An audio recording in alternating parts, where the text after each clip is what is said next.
यहाँ लहसुन कुछ रेट है और बाहर मार्केट में कुछ और रेट है, तो क्या है इसका मतलब सही कारण? सर एक्चुअल में पारदर्शिता की कमी है। अब यहाँ पे आप देखें, हम ये चीज़ 160 रुपये किलो बेच रहे हैं और मार्केट में वो 200 रुपये पाव या 200 रुपये का 100 ग्राम, वो उनकी मर्जी है जो भी रेट रखते हैं। इससे क्या कंज्यूमर्स को पता चलता है कि एक्चुअल रेट चल क्या है। सर नाम क्या आपका? जितेंद्र खुराना।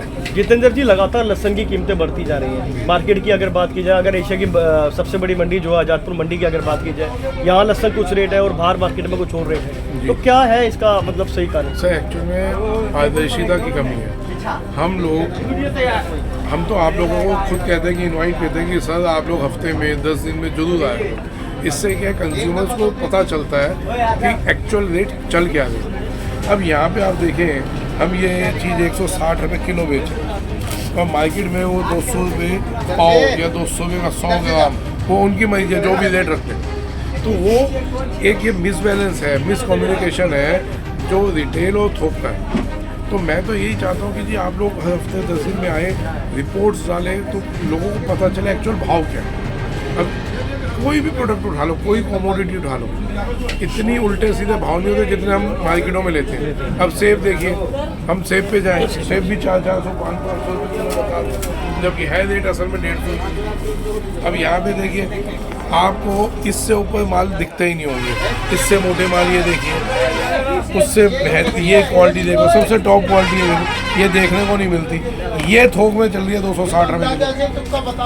अब बताइए आप कि कहाँ हम लोग ये चीज़ कहाँ देखने को मिल रही है। ऐसे ऐसे माल पड़े हैं, ये देखिए कितना बेहतरीन माल है, तो ये वाले माल बिक रहे हैं 200 रुपये किलो। तो ये सिर्फ पारदर्शिता की कमी है, ट्रांसपेरेंसी नहीं है। जैसे ही आप लोग प्लेटफॉर्म, बेसिकली प्लेटफॉर्म नहीं है। अगर आप लोग हफ्ते में 10 दिन में आते हैं तो एक प्लेटफॉर्म मिलेगा कंज्यूमर को भी और व्यापारियों को भी। यहाँ पे पूरी एक लाइन चेन है, वो चेन में एक ट्रांसपेरेंसी आ जाएगी तो किसी की लूपहोल्स और ये सब खत्म हो जाएगा। हम लोग शुरू से ही ट्रांसपेरेंसी में रहे हैं, इसलिए हम लोगों को कोई प्रॉब्लम नहीं है।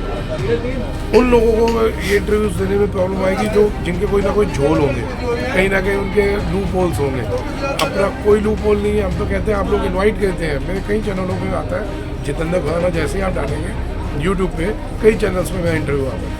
आप देखेंगे मेरा डेली का इंटरव्यू होता है सर, और कम से कम 3.25 लाख लोग चैनलों में जुड़ा हुआ है हमारे से। तो एक अच्छी चेन मेंटेन है मेरी। मैं तो आपको भी इनवाइट कर रहा हूँ, जैन साहब आप मेरे फ़ोन से ही आए हैं, मैंने बहुत रिक्वेस्ट की, मैं सर आप आओ और एक लोगों को दिखाओ।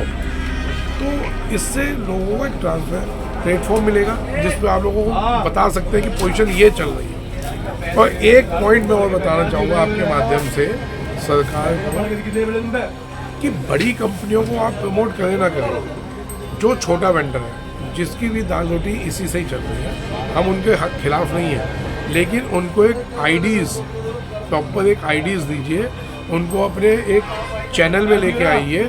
भले उनसे 100 रुपया 500 रुपया साल का लो, एक जैसे इनकम टैक्स में हम लोग जुड़े हुए हैं, वो भी एक चैनलाइज होंगे, तो उसके बाद वो एक कंट्रोल में एक सब चीज़ें आ जाएंगी। एक बहुत बड़ा पॉइंट है ये, इसको चैनलाइज करें आप। उससे है सब, कोई अभी क्या है, कोई भी भाव बता दे रिटेल में, कोई ऊपर दबाव नहीं है ना सर, तो इसलिए कुछ भी आप रेट ले सकते हो। चैनलाइज जैसे ही होगी तो पता है कि इससे ऊपर जाएंगे, हो सकता है कोई ऑफिसर ही ना पूछ रहा हो तो हमने रेट नहीं बताना, कमाएं आप, कोई मना नहीं है। लेकिन एक्चुअल जो कंज्यूमर है, जो एक्चुअल खाने वाला, आप भी हैं, हम भी हैं। मेरा लहसुन का काम है तो मैं सब्जियां तो खाता ही हूँ, मैं भी उसी दौर से गुजर रहा हूँ जिस दौर से सब गुजर रहे हैं। तो वहाँ आके हमारे को भी दिक्कत होती है साहब कि यार इतना रेट तो मंडी में नहीं है। अब मजबूरी क्या है भाई साहब, मैं मटर लेने गया हूँ तो 2 किलो 3 किलो मटर ले लूँगा, मैं 20 किलो का गट्टा तो ले नहीं सकता।